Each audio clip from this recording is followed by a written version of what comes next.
Katika safari yetu ya hekima leo tunaanza hapa kwenye Zaburi 60. Sasa kichwa au maandishi ya juu hapa juu ya Zaburi hii inatuambia kwamba Daudi ndiye mwandishi. Pia inatuambia jina la wimbo ni Shushan, ambalo ni Kiebrania kwa maana ya ua la ushuhuda. Sasa hatujui jinsi hiyo melodi ilivyokuwa. Hatuna noti zozote zilizohifadhiwa kwetu katika maandiko isipokuwa maneno tu, lakini dhahiri ilihusiana na muktadha wa vita.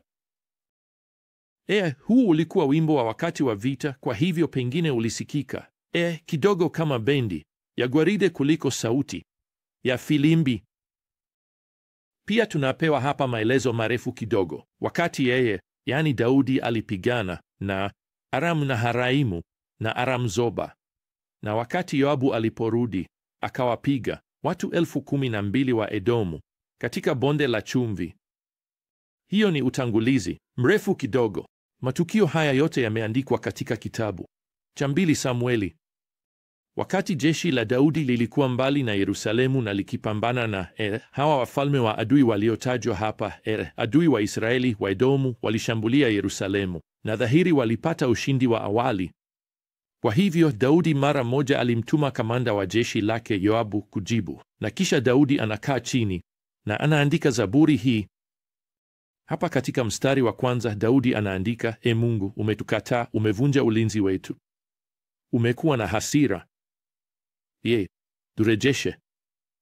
Hii inaonyesha kwamba Daudi alijua kushindwa kule Yerusalemu, vita hivyo vilikuwa kwa sababu ya dhambi isiyokiriwa au wasi miongoni mwa watu. Katika Mambo ya Walawi 26 na Kumbukumbu la Torati 28, Musa aliwaonya Israeli kwamba dhambi isiyokiriwa ingekwamisha mafanikio yao, ingealika nidhamu ya Mungu na Mungu atatimiza neno lake. Kwa hiyo Daudi hapa anawakilisha watu na yeye, na anachukua hali hizi kwa Bwana katika kukiri na kutafuta urejesho. Na katika Zaburi hii kuu mbele yetu hapa, Daudi anatufundisha majibu matatu ambayo yanaweza kubadilisha kushindwa kuwa ushindi, na yanatumika kwa njia kwa kila muumini leo ambaye anapata aina fulani ya kushindwa kiroho. Hapa ni hoja ya kwanza inayotaka kutoa. Tambua kushindwa kwako na upate uhakikisho kutoka kwa Bwana. Sasa katika mstari wa 3 Daudi anaandika, umefanya watu wako waone mambo magumu. Umetupa divai ya kunywa ambayo imetufanya tutetereke. Sasa divai katika maandiko inaweza kuwa ishara ya baraka za Mungu au ya hukumu ya Mungu. Hapa inazungumzia kuhusu hukumu. Kwa hivyo unapohisi kushindwa kwako, unatambua, unaleta kwa Bwana kwa unyenyekevu katika maungamo. Hapa kuna uhakikisho katika mstari wa 4.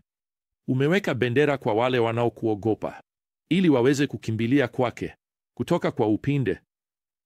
Bendera hii inarejelea bendera iliyoinuliwa juu ya mlingoti wakati wa vita. Ilikuwa kama ishara kwa askari. Iliweza kuwasiliana ama kuwakusanya au maagizo kuhusu wakati wa kusonga, wakati wa kukimbia, wapi kuwaelekeza, labda mahali pa usalama. Kwa hivyo Daudi anasema hivi, wakati nimejeruhiwa na nina damu na kushindwa katika vita vyangu na dhambi na dunia na mwili wangu mwenyewe, wakati ninapokiri kwa Mungu kushindwa kwangu, basi naona bendera imeinuliwa ikinielekeza wapi. Naweza kukimbilia wapi? Naweza kukimbia kwa hifadhi. Pili, tambua kushindwa kwako, lakini endelea kuangalia ahadi za Mungu. Katika mstari wa 5 Daudi anamwomba Mungu awaokoe watu wake, na anaamini Mungu atafanya hivyo kwa sababu anaamini ahadi ya Mungu ya kutimiza neno lake, kuwaokoa wapendwa wake wanapomwita. Kitabu cha Hesabu sura ya 23 mstari wa 19 kinatuambia kwamba Mungu hawezi kusema uongo. Ahadi zake zinaweza kuaminiwa kabisa, ikiwa ni pamoja na ahadi yake ya msamaha tunapokiri dhambi zetu. Unaona, vita kwa muumini ni kweli vita juu ya mashaka katika akili kuhusu kile tunachofikiria, kuhusu dhambi, kile tunachofikiria kuhusu msamaha, kile tunachofikiria kuhusu sisi wenyewe, hata kile tunachofikiria kuhusu Mungu. Kama hatujifunzi na kurudia ahadi za Mungu moyoni mwetu kila siku, tutapoteza tumaini. Tutaanza kukata tamaa. Kwa hiyo wapendwa, kudai msamaha kwa dhambi zako si kweli swala la jinsi unavyohisi, bali ni kile Mungu ameahidi. Neno lake linatuambia kwamba tukikiri dhambi zetu, yeye ni mwaminifu na mwenye haki kutusamehe dhambi zetu na kututakasa kutoka kwa udhalimu wote. Kwa hiyo dai hiyo ahadi na kisha songa mbele. Utakuwa na vita vingine unapozidi kupigana. Vita vizuri dhidi ya dhambi, mwili na dunia na Shetani. Sasa hiyo inanileta kwenye jibu la tatu ambalo Daudi atatuonyesha hapa. Na hapa liko katika mfumo wa kanuni. Tambua kwamba kushindwa ni ukumbusho mwingine tu kwamba unahitaji kutembea na Mungu. Sasa kumbuka, Daudi anaandika Zaburi hii wakati Jenerali Yoabu anaenda huko kukabiliana na Waedomu. Kichwa cha Zaburi hii kinatupa matokeo ya mwisho. Katika maandishi hayo ya juu inatuambia Yoabu aliwaua Waedomu 12,000 katika bonde la chumvi. Kwa hivyo kumbuka hili, ushindi unafuata ungamo la unyenyekevu la Daudi kwa niaba ya taifa lake, na pia tangazo lake la kumtumaini Bwana. Sasa hapa katika Zaburi sura ya 61, Daudi anatuchukua kwenye safari ya maombi. Anza kwa kuelezea tena vita hivyo katika akili zetu na vita hivyo ambavyo sote tunavyo na hisia zetu. Wapendwa, hebu niseme hapa kwamba tunapozungumza kuhusu kuanguka, tunapozungumza kuhusu viumbe vilivyoanguka, kwamba kila kitu kuhusu sisi kimeanguka na kinahitaji urejesho, hebu niwaambie, hiyo inamaanisha hisia zetu pia zimeanguka. Usijiamini kuongoza maisha yako. Daudi hapa katika Zaburi hii anajisikia mbali kiroho, anajisikia dhaifu. Hatuambii kwa nini. Anasema tu hapa mwishoni mwa mstari wa 2, moyo wangu umefifia. Yona alitumia neno hili kuelezea jinsi alivyohisi ndani ya tumbo la samaki mkubwa. Alijihisi kufifia. Sina uhakika jinsi inavyohisi kuwa ndani ya tumbo la samaki mkubwa, lakini nadhani ningependa pia kufifia. Vema, badala ya kujikunyata katika udhaifu wake hapa, Daudi anamwita Mungu katika mstari wa 2. Anasema, niongoze kwenye mwamba ulio juu kuliko mimi. Napenda msemo huo. Kwa maneno mengine, nahitaji kujenga maisha yangu juu ya mtu aliye juu zaidi, mtu mwenye nguvu zaidi kuliko mimi.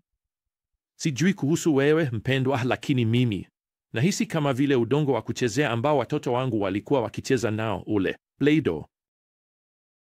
Tunahitaji mwamba.